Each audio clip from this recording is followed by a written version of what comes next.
बिस्मिल्लाहिर्रहमानिर्रहीम। अस्सलाम वालेकुम नाज़रीन, आप यूट्यूब चैनल देख रहे हैं। मैं इमरान खान हूँ। यहाँ बहुत अहम ख़बरें हैं मेरे पास। सबसे पहले तो ये कि सुहेल अफरीदी अपना दौरा मुकम्मल करके वापस चले गए खैबर पख्तूनख्वा। ये एक कामयाब दौरा था और कामयाब मैं इसको इसलिए कह रहा हूँ कि बड़े लंबे अरसे से पाकिस्तान तहरीक-ए-इंसाफ़ पंजाब के अंदर कोई एक्टिविटी नहीं कर पा रही थी। पहली मरतबा हमने हिलजुल देखी, पहली मरतबा हमने देखा, लेकिन इससे पहले देखें सनम जावेद कुछ रैलीज़ निकालती रही हैं, रावलपिंडी में एक्टिविटीज़ होती रही हैं, लेकिन ज़्यादातर चीज़ें हुई हैं 26 नवंबर से पहले 26 नवंबर के बाद बिल्कुल एक सूरत-ए-हाल बदल गई थी और गुज़िश्ता एक साल से एक अजीबो-गरीब पंजाब के अंदर जुल्म बर्बरियत का बाज़ार गर्म था। लोगों को निकलने नहीं दिया जा रहा था। लोग निकलते थे, कोशिश करते थे, आज़ादी रज़ाकार हैं वो भी निकलते रहे हैं, लेकिन इस बड़े पैमाने पर इस तरह खुलकर लोग सामने नहीं आए।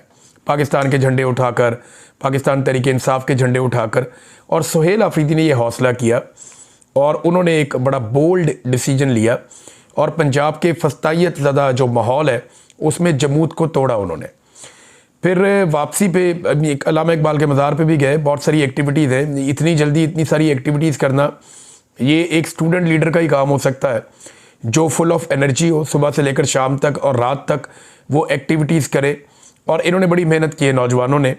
ये नौजवान शाबाश के मुस्तहिक हैं। पाकिस्तान में जब भी जमहूरियत की तारीख़ लिखी जाएगी तो ये ज़रूर लिखा जाएगा कि एक ऐसे डिक्टेटर के दौर में जिसने सारी सियासी जमातों पे कब्ज़ा कर लिया था, जिसने पूरे निज़ाम को जकड़ लिया था, उस वक्त एक नौजवानों का छोटा सा गिरोह खैबर पख्तूनख्वा से उठा और वो पंजाब पहुंचा और उसने पंजाब की आवाम को और लोगों को झंझोड़ा। ये सरगोदा भी गए, नईम हैदर पंजूता साहब की रिहाइशगाह पे भी गए, वहाँ पे भी लोगों से मुलाकात की। तो लाहौर के बाद सरगोदा में भी इनको बड़ा वालिहाना इस्तकबाल मिला। मैं ये समझता हूँ कि जो एक कामयाबी हो सकती है पॉलिटिकल मूवमेंट को आगे बढ़ाने की, वो सुहेल अफरीदी ने और उनके साथियों ने हासिल की है और इमरान खान साहब की चॉइस को अब तक जो है वो दुरुस्त साबित किया है। सरगोदा में ये जुनेद जहांगीर नामी नौजवान के घर में भी गए। ये जो जुनेद जहांगीर है या एक सैयद सलमान रज़ा साहब है, ये दो लोग यूएई में रहते थे, सोशल मीडिया एक्टिविस्ट हैं। इन दोनों को यूएई की हुकूमत ने कैद में डाल दिया, उनके इदारों ने कैद में डाल दिया। इनका अब तक कुछ पता नहीं है। तो उनके हवाले से एहतजाज करने के लिए गए, वहाँ जाके उनकी फैमिली से मिले। मेरे ख्याल में सुहेल अफरीदी साहब को यूएई की हुकूमत से भी रब्ता करना चाहिए, उनके सफ़ीर से मिलना चाहिए और उनसे दरख्वास्त करनी चाहिए कि जी अगर कोई जुर्म है तो आप उन्हें डिपोर्ट कर दें, पाकिस्तान भिजवा दें, या उनका इतनी लंबी सज़ा हो गई है उनको आज़ाद किया जाए। काफ़ी अरसा हो गया ये नौजवान कैद के अंदर है, तो उनके लिए कोशिश की जाए। और मेरा नहीं ख्याल कि वहाँ पे क्योंकि बादशाह है, अगर आप बात करेंगे तो कोई रास्ता निकल आएगा और नौजवानों को छोड़ा भी जा सकता है। पाकिस्तान में तो हालात आपके सामने है। नाज़रीन, सुहेल अफरीदी की जो एक्टिविटी है इसने बड़े बड़ों को फ्रस्ट्रेट कर दिया। बहुत सारे लोग जो है वो अब उनका दौरा मुकम्मल होने के बाद मंजर आम पर आए। जब तक वो दौरा कर रहे थे तब तक कोई निकल के बोला नहीं, किसी ने बात नहीं की। और अब एमल वली ख़ान ने पेशावर के अंदर स्टेटमेंट दिया, बड़ा इंटरेस्टिंग है। ये स्टेटमेंट मैं आपके सामने रखता हूँ एमल वली ख़ान का। और एमल वली ख़ान ने, क्योंकि देखें ना, जब भी कभी ये पॉलिटिकल पार्टीज़ अपने आप को अकेला महसूस करती हैं या इन्हें लगता है कि लोग इनसे दूर हो रहे हैं, पाकिस्तान की आवाम इनसे प्यार नहीं करती, तो ये फौरी तौर पर इनकलाबी बन जाते हैं। यानी एक ढोंग रचाते हैं कि हम इनकलाबी हैं। ये ढोंग रचाते हैं जनाब हम तो बड़े जमहूरियत पसंद हैं। तो एमल वली ख़ान ने जो स्टेटमेंट दिया वो ये दिया कि आईने पाकिस्तान का तकाजा है कि निजकारी हो, फ़ौजकारी नहीं। फ़ौज जिस काम के लिए बनी है इसके अलावा हर काम फ़ौज ने किया है। देखिए, वो ये कह रहे हैं कि ये इदारे फ़ौज तो कब्ज़ा ना करे इनके ऊपर, फ़ौज तो इनको ना चलाए। खाद फ़ौज बनाती है, बैंक फ़ौज बनाती है, सड़कें फ़ौज बनाती है, दूध फ़ौज का है, बेशुमार और कारोबार है वो फ़ौज की है, सीमेंट फ़ौज का है, अब रेजिडेंशियल सोसाइटियाँ फ़ौज की है, रियल स्टेट के बिज़नेस में फ़ौज पूरी तरह इन्वॉल्व है, शादी हाल फ़ौज के हैं, बेशुमार कारोबार हैं, बेशुमार कारोबार हैं। बहुत सारे कॉर्नफ्लेक्स तक बनाते हैं, दलिया बनाते हैं, बेशुमार चीज़ें। तो इन्होंने कहा जी कि फ़ौज जिस काम के लिए बनी है इसके अलावा हर काम किया है। हम आपके जंगी कारोबार से बेजार हो चुके हैं। एक तरफ हमें मारा जाता है, दूसरी तरफ बदनाम करते हैं। अगर आपने रियासत को ठीक करना है तो ट्रुथ कमीशन बनाया जाए, ये एमल वली ख़ान ने कहा।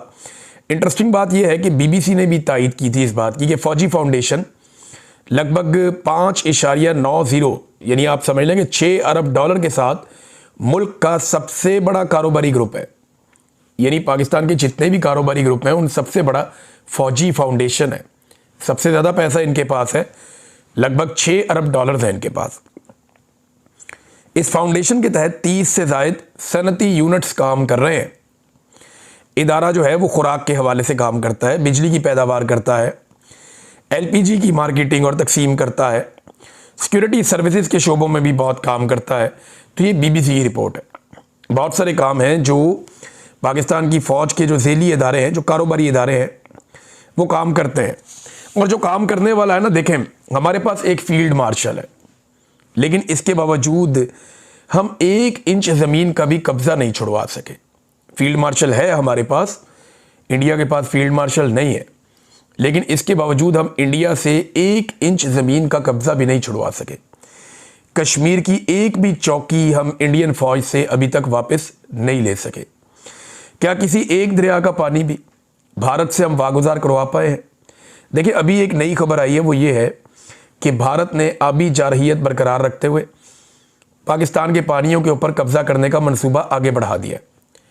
अब दरियाए चनाब के ऊपर भारत ने 260 मेगावाट का नया प्रोजेक्ट लगाने की मंजूरी दे दी है और पाकिस्तान की जानिब से कुछ नहीं किया गया। इससे पहले इसी दरिया पर 2007 से भारत ने एक मंसूबा लगा रखा है 390 मेगावाट का।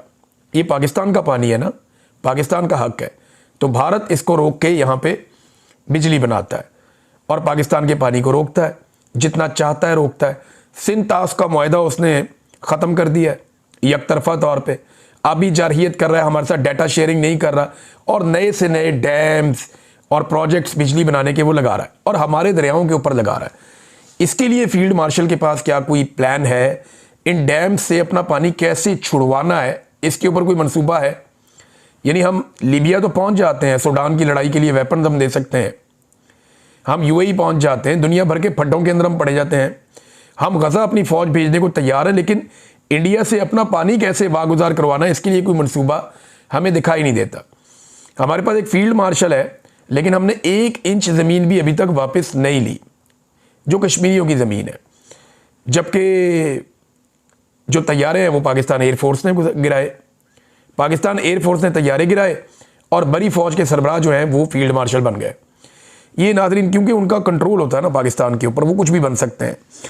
तो अब इंडिया के पास फील्ड मार्शल भी नहीं है और पाकिस्तान के पास फील्ड मार्शल है, लेकिन इसके बावजूद पाकिस्तान की एक्सपोर्ट्स 36 से 38% तक गिर गई हैं। और भारत के पास फील्ड मार्शल नहीं है, लेकिन इसके बावजूद न्यूजीलैंड के साथ उनका एक फ्री